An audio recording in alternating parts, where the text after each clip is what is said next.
Hi guys, welcome back to my channel and welcome to episode 8 of Finding the Perfect Carry Gun, where we're going to feature our first revolver in this entire series. And I'm so excited to tell you about her. She's beautiful.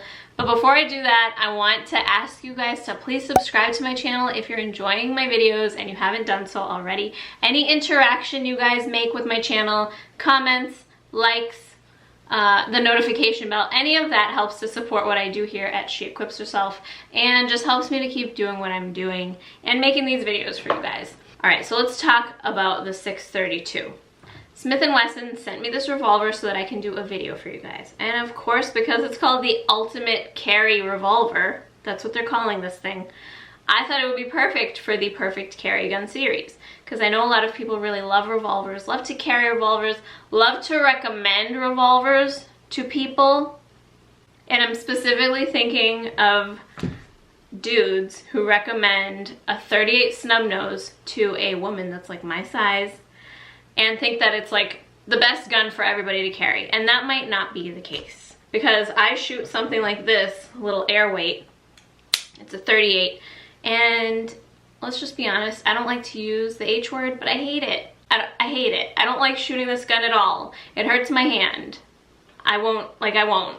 And you'll see if you take the Practical Handgun Academy, which is our live fire course, live fire online course, you'll see me shoot this. I think I shoot this exact gun, maybe one or two other snub nose revolvers, and we talk about why it may or may not be a good choice. And I've seen, with my own eyeballs, I've seen men recommend 38 snub nose revolvers to women when it might not be the best choice for them, and a lot of people get discouraged because of it, because they'll shoot it and think that they're just not good with guns. And that might not be the case. It just might not be the right one for you.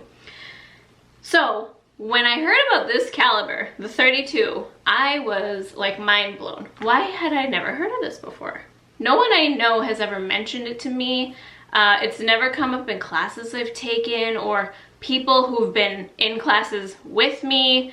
No one ever shoots this caliber. So I was like, what is this 32? I'm gonna link a video that Lucky Gunner made down below where he talks all about the 32 and its ballistic properties and performance, and he goes into all the details. So if you are interested in that, check that down below. I'm not gonna be going in depth into the cartridge, but just know that it's ballistically capable as a carry round. So let's talk about a few of the features of this gun, and then we'll head to the range, and then I'll show you how to carry it, or how I carried it this past week. All right, so this is the Smith & Wesson 632 that they designed in partnership with Lipsy. So they wanted to create the ultimate carry revolver, because people have been carrying revolvers for years, and there's always room for improvement, right? If you've ever carried a revolver, you probably have some things that you don't like about it. And the same goes with semi-automatics, which is why there's always innovation, which is nice. Competition drives innovation. So they wanted to create the one, like, be-all, end-all carry revolver. And I think they did a pretty good job with this thing. So let's talk about some of its features. First of all, it has very unique sights. So it has this nice tritium bright green ring front sight and a U-notch rear sight, and this allows for adjustability and really good visibility. When the gun comes up, you pick up your sights really quick. Very visible. It's a nice big U-notch so your front sight doesn't kind of get lost in it. Most revolvers don't have an adjustable front sight. You can't, and no rear sight. You can't do anything about it. It is what it is. My husband, you can see it right here, he put some white paint on the front sight of this Cobra. And it's just like, look at this. And let's just take a moment to appreciate its overall shape, the curves. It has a beveled cylinder so that when you holster it, it doesn't get caught in your holster. It has an enclosed hammer so nothing snags. It has this beautiful grip made by VZ Grips, and this grip allows you to hold the gun really high, which helps with your recoil control.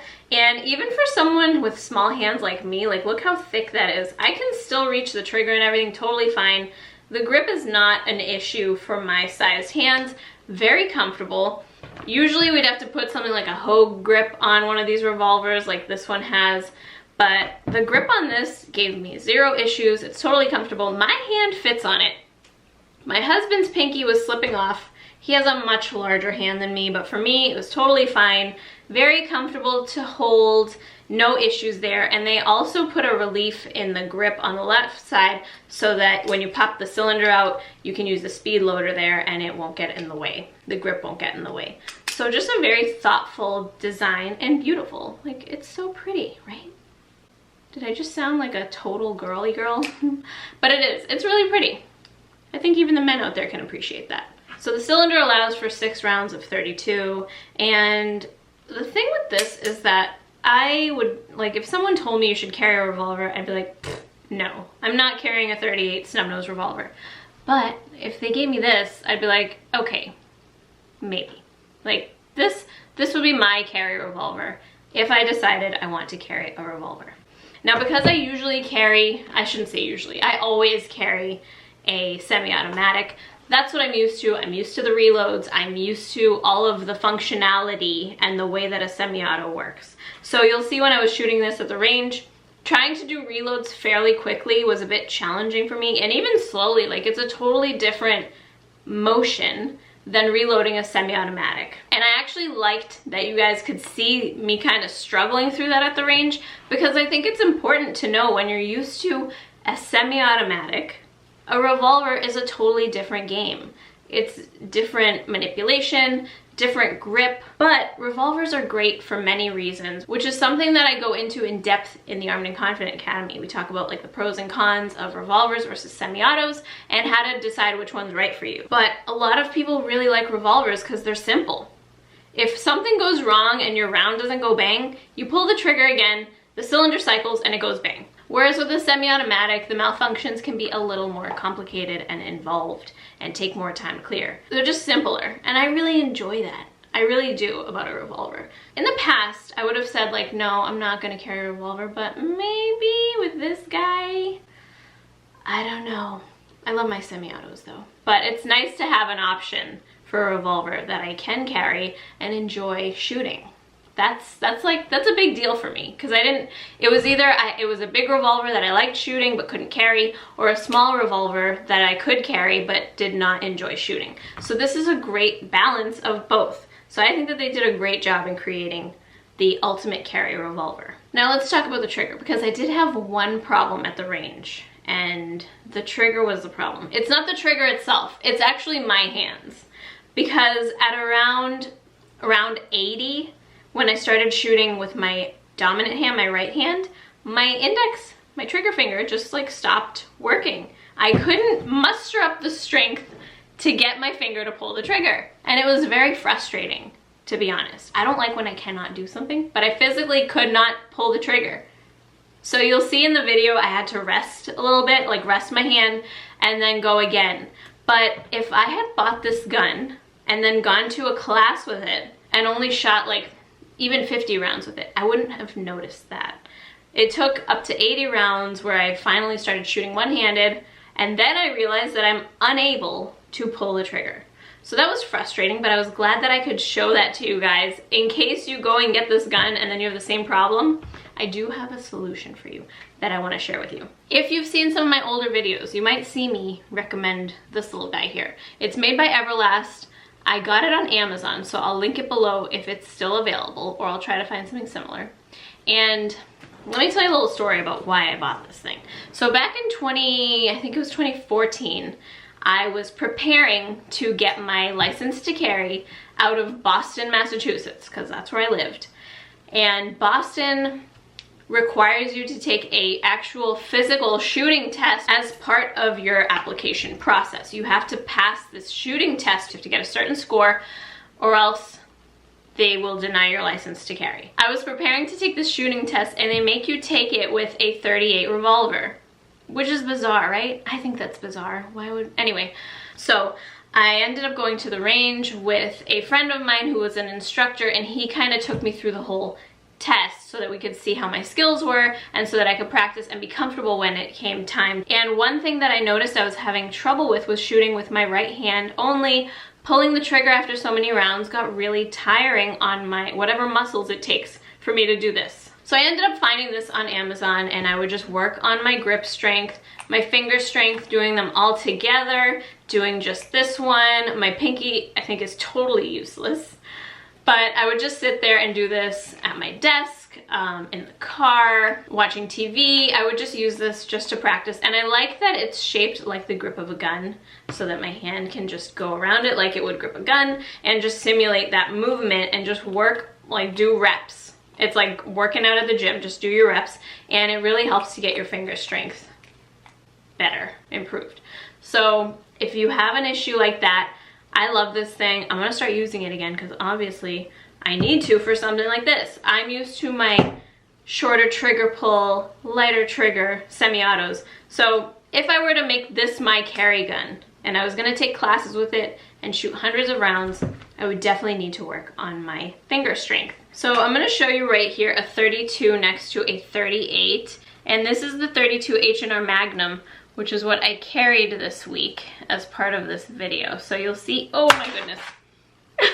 So you'll see here, that's the 32 and that's the 38. So the 38's obviously a little bigger. If you wanna check out the ballistic performance of the 32, check out that video below by Lucky Gunner. If you want to learn more about the differences, pros and cons between revolvers and semi-automatics, make sure you check out my Armed and Confident Academy, where we go over all of that, get you confident in knowing what the differences are, what the pros and cons are of each, so that you can make a choice that's right for you and just be more knowledgeable as you talk about guns yourself. And speaking of that, my courses are still 40% off right now for spring, so make sure you check them out and use the code DAISY24 to get 40% off either the individual courses or both of them bundled at an even more discounted rate. So I don't want you guys to miss that. There's a lot of really great information in there. You also get access to our She Equips Herself online school community Facebook group, where you can ask questions, let people know how you're progressing in your training and all that fun stuff. I'll take you guys to the range now so you can see how I did on my courses of fire, and then we'll talk a little bit about concealment, and I'll show you some outfits that I use throughout the week. Okay guys, we're here at the range with the Smith & Wesson 632. Now I haven't fired this gun yet, but my husband has shot it and his parents are also here. They fired it a bit, and we're having some trouble with our MagTech ammo. So you might see that the gun doesn't fire a few times when I press the trigger. We'll see how it goes. There don't seem to be any issues with the critical defense ammo, but the ammo I'm going to be using might give us a little bit of an issue, but I'll do my best. I'm going to do my warm-up and then my 2 courses of fire, and we'll see how it goes. This is my first time with this caliber, with this gun, so I'm excited to try it. All right, here we go.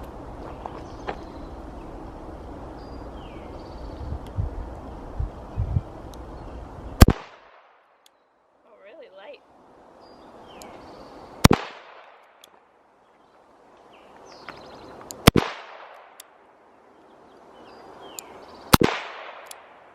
Okay, so to reload, I'm using these speed strips. So I'm going to load 2 in at a time. Oh. I'm sure there's a prettier way to do this. They're all in there.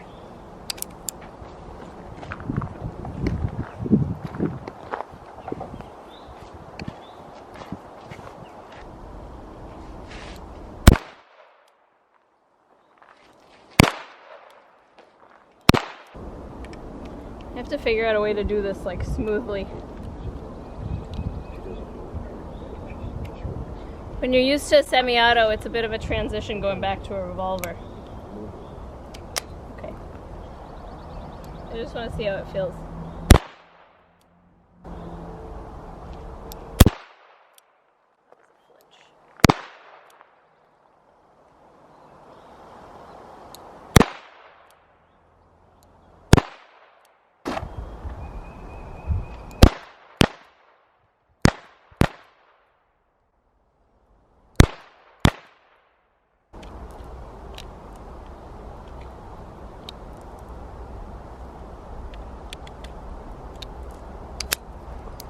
Getting better.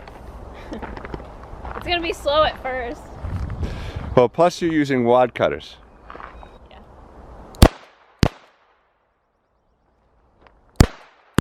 No misfires.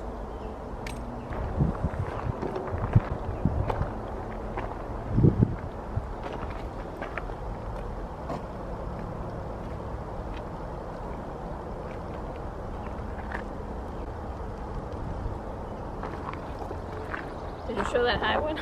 Oh, I'm sorry. I didn't see that one way up there. I saw it. Okay, this gun is super pleasant to shoot.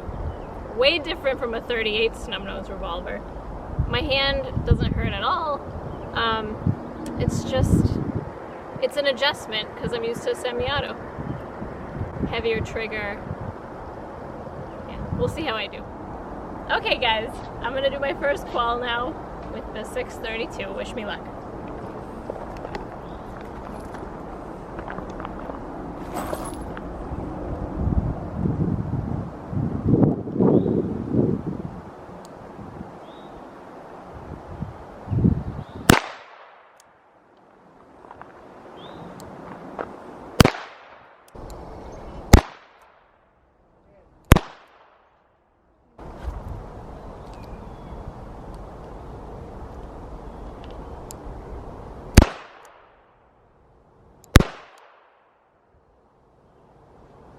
Ugh. Trigger feels heavy now.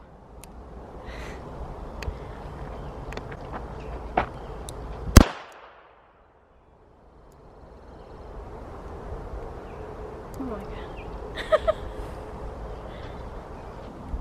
Ooh.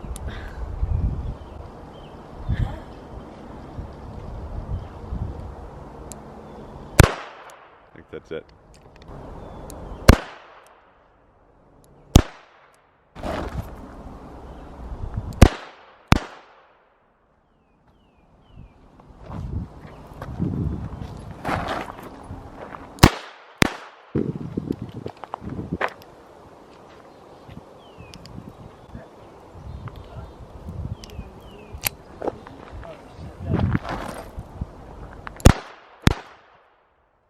Okay, let's go take a look.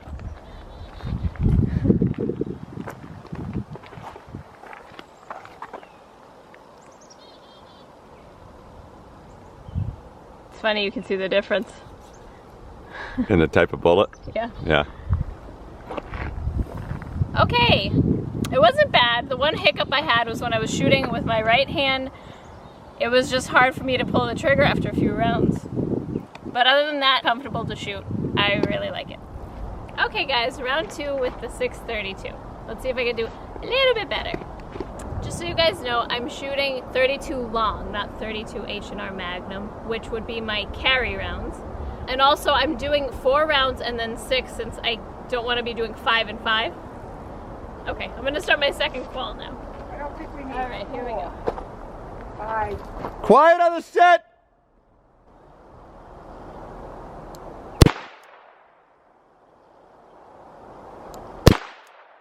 When I reload this time, I'm gonna use a speed loader so you guys can see what that looks like. I think it's a little bit easier.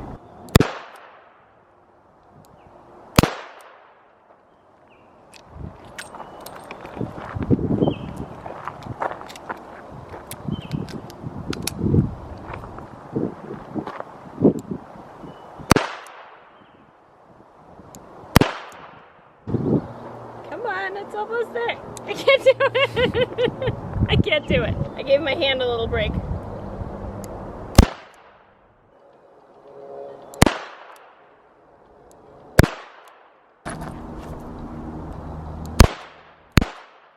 Alright, let's see how I did on round 2.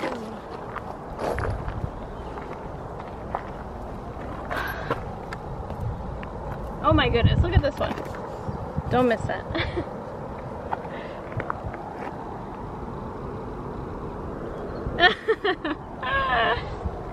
I like this gun. The problem is my right hand is a little too weak to keep pulling the trigger over and over again. So if I took a class with this where we had to fire like 300 rounds, I don't think I'd be able to do it. I would definitely have to work on my hand strength. I have something I'll show you at the house that I used to do that. So if I was gonna own this gun and shoot it in classes and whatnot, I definitely want to work on that. But other than that, I really like shooting this gun. Okay guys, I'm gonna use the same target and just fire into a corner what I would carry out of this gun, which is the Critical Defense H&R Magnum. My finger works.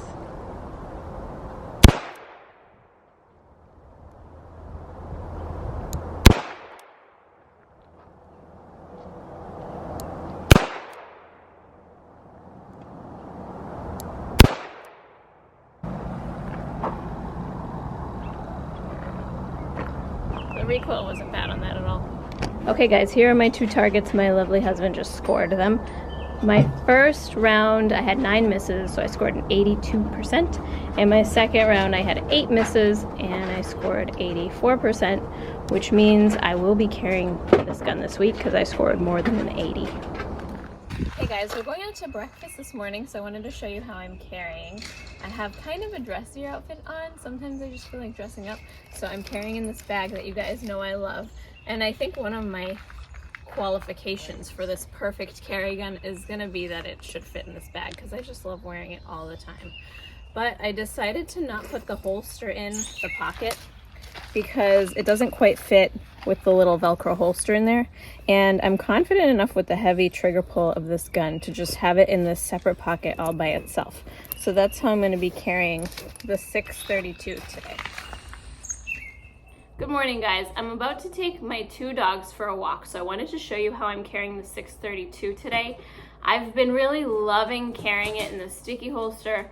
The cylinder is not a problem at all for concealment from what I've found. I know that some people don't like revolvers or carrying a revolver because they think the cylinder is going to be too fat, but I'm a small person and it hasn't been a problem for me. So I'm just going to show you today. I'm wearing just a sweatshirt on my dog walk with leggings that have plenty of pockets for my pepper sprays and my phone and whatnot. And here you can see the 632 is tucked away nicely in my sticky holster. It sticks to my body. I think this is like the size 2. It's the MD1, whatever that means. It fits in there pretty perfectly. So I just stick that right in my waistband. You just have to make sure that your waistband's tight enough because if it's loose, this is gonna flop around and maybe slide down and be really uncomfortable. So these pants are fine for this holster. I just cover it like that. It conceals really well, even if I was wearing a t-shirt. Look how tight that is. So that's how I'm gonna carry on my dog walk. Okay guys, I hope you enjoyed my week with the 632. I really enjoyed shooting and carrying this gun. To be honest, it was so easy to carry, just the way that I would carry my Glock 42 or the Smith & Wesson Shield. And so as far as concealment goes, I give this thing a passing grade. It wasn't a problem at all, and I really liked it. So let me know if you guys are gonna go and try or get one of these for yourselves, or if you've shot one before and what you thought of it, and I'll see you in my next video. Stay safe, bye.